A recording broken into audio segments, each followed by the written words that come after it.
Hey y'all, Coach Paul Malo here from One Degree Coaching. Welcome back. I really appreciate you tuning in, watching my content. I'm very blessed and thankful. Some of the content that I teach, step one is clarity, always know what you want. Step two, become aware of your thoughts, your feelings, your actions.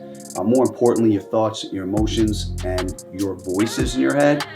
But once you start taking inventory and you got that big goal that's excites and scares you at the same time, you start taking inventory of how you're thinking around that, and you're catching your thoughts, you're scratching the behavior, you're erasing, replacing with a new thought. The third step in my process is to identify any paralyzing paradigms. Now, those who don't know, a paradigm is a set of beliefs that define your current reality. Paradigms literally will dictate all your behavior. It's literally how you define and view your life. It lives in the subconscious mind, right? So consciously, you and I have the ability to choose our thoughts. Literally, we have the ability to accept, reject anything that you think. But subconsciously, it can only accept what you give it. This is the camera. The camera's in control of what you see.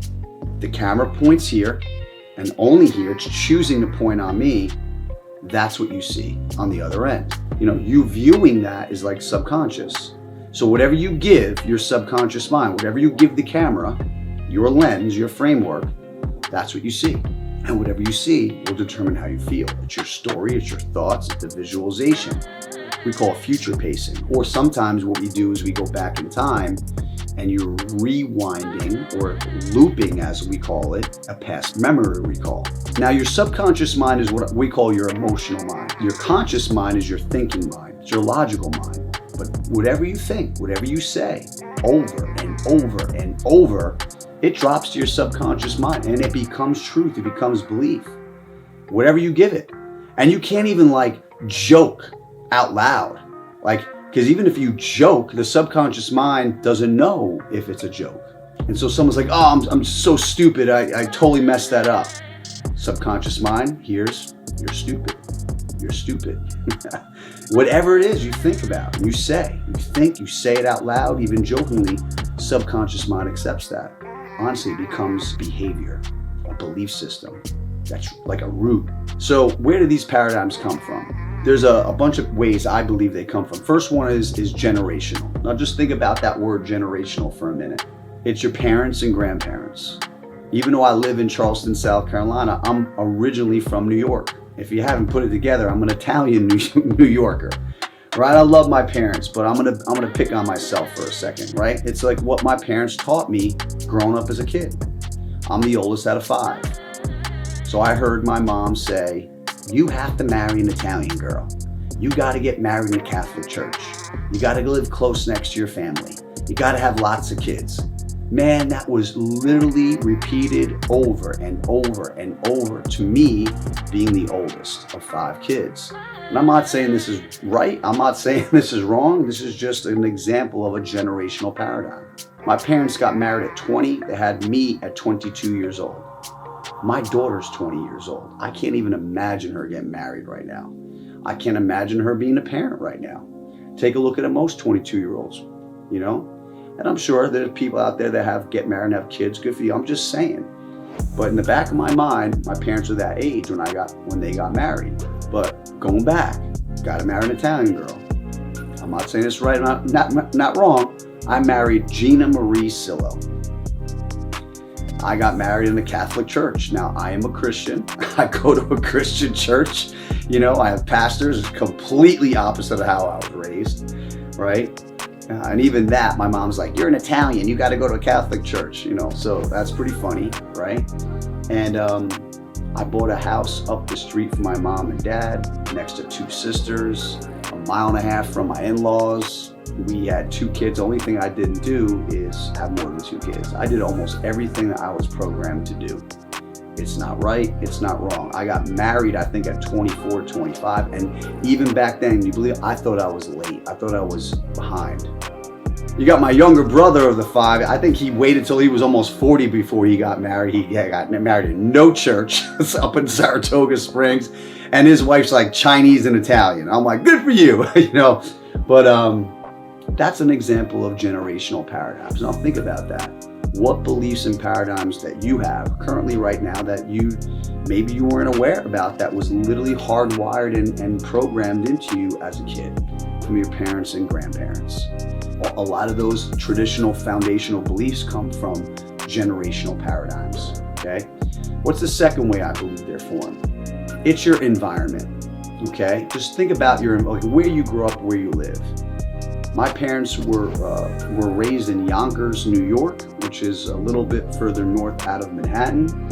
And that era, was a beautiful area, but as they started changing, it maybe wasn't that great, and they wanted to move upstate, when they had me.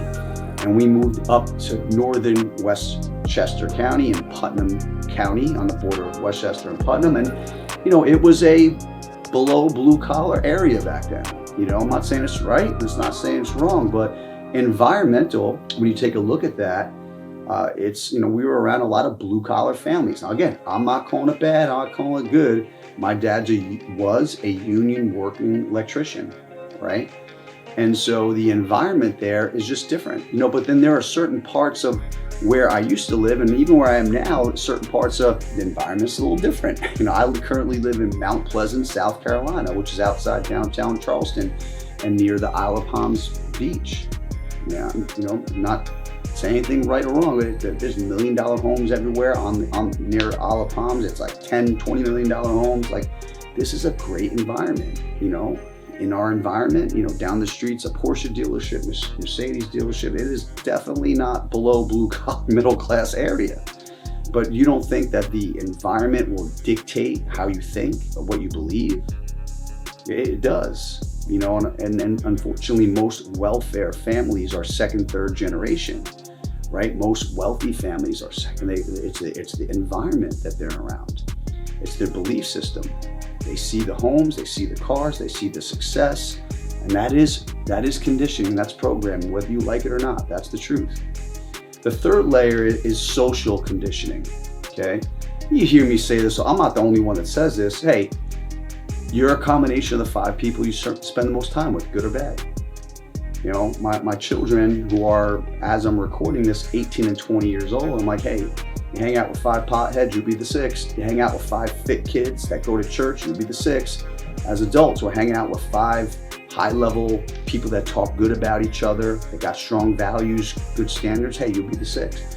You hang out with a bunch of people that talk smack, gossip, and if you think they're talking about someone else around you, when you're not there, they're talking about you. Guaranteed. For my coaching clients, I'm like, hey, you hang out with 5 multi-millionaires, you'll be the 6th. Hang out with people that have fitness in their life, faith in their life, God in their life, you'll be the 6th. It's the social environment will dictate your behavior. And that's just the truth. Some people don't like to hear that because it exposes maybe a mirror that they're not willing to really level up on. But that's the truth, okay? So you got generational paradigms, you got environment, like where you're being raised and where you live, and you got social. Here's the fourth one. The fourth one is media paradigms. Now, when I was a kid, we only had TV and the news, or the newspaper. But listen, whatever you watch and you're reading over and over again, that becomes your belief. And typically I don't like to talk a lot of things, race, religion, politics, and I guess vaccinations, right? But the reality is if you grew up watching CNN versus growing up watching Fox or growing up watching Newsmax, you're gonna have 3 different lenses and beliefs and your perception of the world. Now, these days, the phone and the media of what kids watch is their belief system. So you gotta be really careful what you put and feed into your mind or what you listen to. I do my absolute best to be consciously aware, but not inundate myself with toxicity and media and news and most of all, things that are outside my control. It's just the truth, because I don't know about you, but things that are outside your control trigger how I feel. And a lot of those things outside my control, I really can't do anything about. So what I want to do is I want to read content that's going to be a deposit into my life. I want to listen to content will be a deposit into my life. So I'm listening to podcasts, audiobooks, I'm reading books, I'm reading the Bible, I'm watching videos on personal development or fitness. I believe just things that are going to incorporate deposits into my life, right? Not anger, not resentment, not things I can't control, right? Hey, but if you're in the political world, then you have to be involved in that. I'm not. The media will dictate your belief system, what you see, what you read, what you hear over and over and over. It's literally brainwashing, right? So you're either brainwashing yourself, forming these paradigms or not. Now, when you analyze where these beliefs and these paradigms come from, you have to make a decision. It's like a filter. The thought comes in, the person says something, what you see, what you hear, what you saw back when you were a kid, what you're witnessing. You have to then be consciously aware and ask yourself, does this thought, does this belief, does this feeling, does it serve me? Does it support the goal that I want to achieve? Does it support the person I need to become in order to achieve that goal? Because the goal is always a byproduct of who you first become. And you can't consciously shift your identity and your behavior until you shift your way of thinking. And sometimes it's taking 2 steps back in order to take a couple steps forward and analyzing your paradigms. And the paradigms are super powerful. And once you start investigating, know what you want, clarity. Step 2, become aware of how you think and you feel and your voices.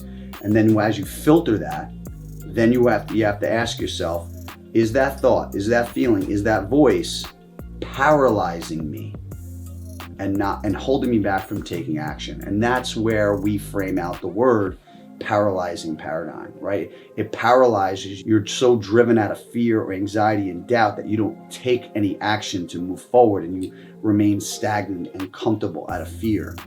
In order to get to that clarity goal and achieve it and to shift that behavior, you have to really analyze and identify if you have any paralyzing paradigms that's holding you back. What I like you to challenge you to do is write down the goal. What is it? Does it scare or excite you? Second step, number 2, is draw like a vertical line and a horizontal line and write a negative and a positive, and then take inventory of all your thoughts, whether it's negative or positive, and look at it. The third thing is, based on those thoughts will then trigger the emotions. So if you have a list of negative thoughts on one side, what are the emotions that are triggered? Most likely it will be fear, anxiety, doubt, anger, resentment, regret, whatever. And then look at the positive ones. Most of the positive thoughts that you identified, most likely going to instill probably confidence, belief, pride. That's the thought that creates the trigger. Here's the third step. Third step is, based upon what you write, look on the left side where it's all the negative thoughts, and then you got to ask yourself, all right, what is the repeated statement that I'm saying to myself? What is the repeated statement that's holding me back? I'm not good enough to achieve that level of business production. I'm too old. I'm too young. And start to identify some of the limiting beliefs or paralyzing paradigms that's literally the voices repeating to you over and over and over again. That's triggering the emotion. Okay? Remember, clarity and awareness, identify paralyzing paradigms. Be better every day. See you on the next video.